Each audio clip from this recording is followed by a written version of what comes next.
ఓం గం గణపతి నమః.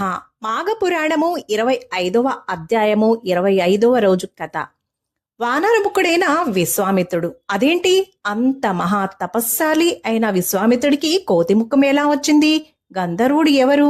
గంధర్వుడు ఎందుకు మహర్షి విశ్వామిత్రుడికి శాపం పెట్టాడు? విశ్వామిత్రుడు చేసిన తప్పేంటి? దేనివల్ల మనందరికీ కష్టాలు కలుగుతున్నాయి? మన జీవితాన్ని సర్వనాశనం చేసేది ఏది?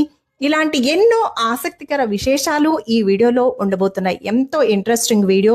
ఈ వీడియో చివరిదాకా చూసి లైక్ చేసి 10 మందికి షేర్ చేసి ఛానల్ని సబ్స్క్రైబ్ చేసుకోకపోతే సబ్స్క్రైబ్ చేసుకొని బెల్ని యాక్టివ్లో పెట్టుకొని ALL ఆల్ని యాక్టివ్లో పెట్టుకుంటే చేసే ప్రతి వీడియో మిస్ కాకుండా వస్తుంది. మారుతి తెలుగు మోటివేషనల్ ఛానల్ అని నాది ఇంకో ఛానల్ ఉంది, పేరులోనే ఉంది మోటివేషనల్ అని. ఆ ఛానల్ లింక్ కూడా డిస్క్రిప్షన్లో ఉంటుంది. సబ్స్క్రైబ్ చేసుకొని సపోర్ట్ చేయండి ప్లీజ్.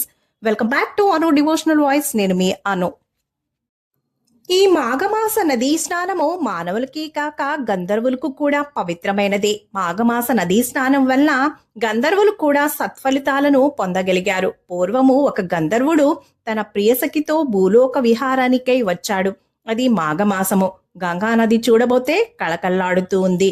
ఆ నదిని చూడగానే గంధర్వునికి అందులో దిగి ఆ నిర్మలమైన పవిత్ర గంగా నదిలో స్నానమాడాలి అని అనిపించింది. తన కోరికను ప్రియసఖితో చెప్పాడు. సఖీ, ఈ నదిని చూడు, ఎంత నిర్మలమైన నీటితో ప్రవహిస్తుందో. ఇచ్చట ప్రకృతి కూడా కడు రమణీయంగా ఉన్నది. ఈ ఏకాంత ప్రదేశంలో గంగా నదిలో దిగి స్నానమాడుదామా అని అడిగాడు. అందుకామె, అబ్బో, నీరంటే నాకు భయంగా ఉన్నది, కావున నేను స్నానం చేయను, నీవు స్నానం చేసిరా అంది. గంధర్వుడు ఆమెను విడిచి నదిలో దిగి స్నానమాడాడు, పవిత్రుడైనాడు.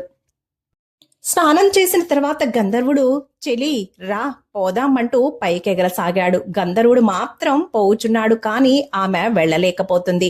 మాఘమాసమందు గంగానది స్నానాన్ని తిరస్కరించినందువలన ఆమెకు దైవత్వం నశించినది.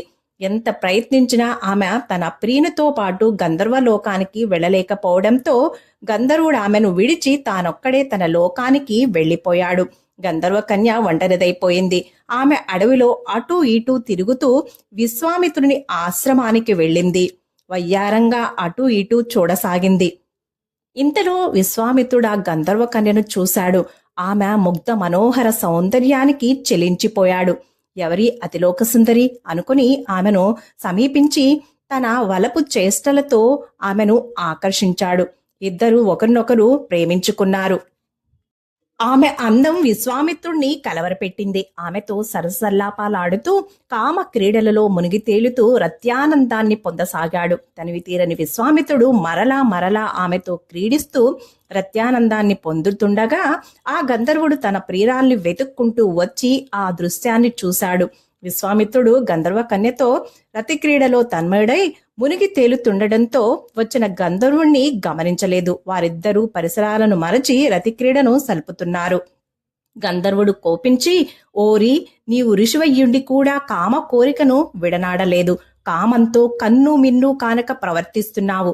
నీవు వానరముఖుడివై పోవుదుగాక అని విశ్వామిత్రుణ్ణి శపించి తర్వాత, ఓసి, నువ్వు శిలవైపోవుదుగాక అంటూ గంధర్వ కన్యను కూడా శపించాడు. శాప విమోచనం చెప్పమని బ్రతిమాలన చెప్పకుండా గంధర్వుడు తన దారిన తాను వెళ్లిపోయాడు. వానరముఖుడు అంటే కోతి ముఖం కలవాడు అని అర్థం. వానరముఖుడైనటువంటి విశ్వామిత్రుడు చేయనది ఏమీ లేక పశ్చాత్తాపంతో కృంగిపోతుండగా అటుగా వచ్చిన నారదుడు ఆ విషయం తెలుసుకుని విశ్వామిత్రునితో, విశ్వామిత్ర, ఎంత పని చేశావు? మహర్షివయ్యుండి కూడా తుచ్చమైన కామవాంఛను విడనాడకపోతివి కదా. క్షణభంగురమైన రతి క్రీడ సౌఖ్యమునకు బానిసవై నీ తపశక్తినంతా పోగొట్టుకున్నావు. కామ క్రోధ లోభ మోహ మద మాశ్చర్యములనడి అరిషడ్వర్గాలలో తుచ్చమైనది మరియు నీచమైనది కామము మాత్రమే. కామం వల్ల కష్టాలు నష్టాలు కలుగుతాయి. కామం వల్ల కనులు కానరావు. కామం మనిషిని నిలువెల్లా దహించి వేస్తుంది. కామం వల్ల కాయము అంటే శరీరము నశిస్తుంది. కామమే సర్వ అనర్థాలకు మూలము. కామమే మనిషిని సర్వనాశనం చేస్తుంది. కావున ఇక నుంచైనా కామాన్ని విడిచి సత్ప్రవర్తని అలవాటు చేసుకో. జరిగిన దానికి చింతించి ప్రయోజనం ఏమీ లేదు. గతం గతః, ఇప్పటికీ మించిపోయిందేమీ లేదు. వెంటనే పోయి గంగానదిలో స్నానం చేసి పవిత్రుడివి కమ్ము. విష్ణు పూజలు చేసి నీ కమండలముతో ఆ గంగానది నీటిని తెచ్చి ఈ పాషాణంపై కూడా పోయుము, నీకు మేలు జరుగుతుంది అని చెప్పి నారదుడు నిష్క్రమించాడు. నారదుని హితబోధలు విన్న విశ్వామిత్రుడు వెంటనే గంగానది స్నానము చేసి విష్ణువుకు పూజాది కార్యక్రమాలు నిర్వహించాడు. అది మాఘమాసం అవడం వలనను భక్తి శ్రద్ధలతో విశ్వామిత్రుడు చేసిన పూజలకు విష్ణుమూర్తి కరుణించడం వలన తన వానర ముఖాన్ని పోగొట్టుకున్నాడు. పవిత్రమైన గంగానది జలాన్ని తన కమండలముతో తెచ్చి పాషాణంపై కూడా చల్లాడు. తక్షణమే ఆ బండరాయి పూర్వం మాదిరిగా గంధర్వ స్త్రీగా మారిపోయింది. దైవత్వాన్ని తిరిగి పొందిన ఆ గంధర్వ కన్య తన లోకానికి వెళ్లిపోయింది. విశ్వామిత్రుడు బుద్ధి తెచ్చుకుని తపస్సుకై అడవులకు పోయాడు. మాఘమాసానికి గంగానది జలానికి అంతటి ప్రత్యేక మహిమ ఉంది. ఇది మాఘపురాణము 25వ అధ్యాయము సమాప్తము. సర్వేజన సుఖినో భవంతు. శుభం. Thank you for watching.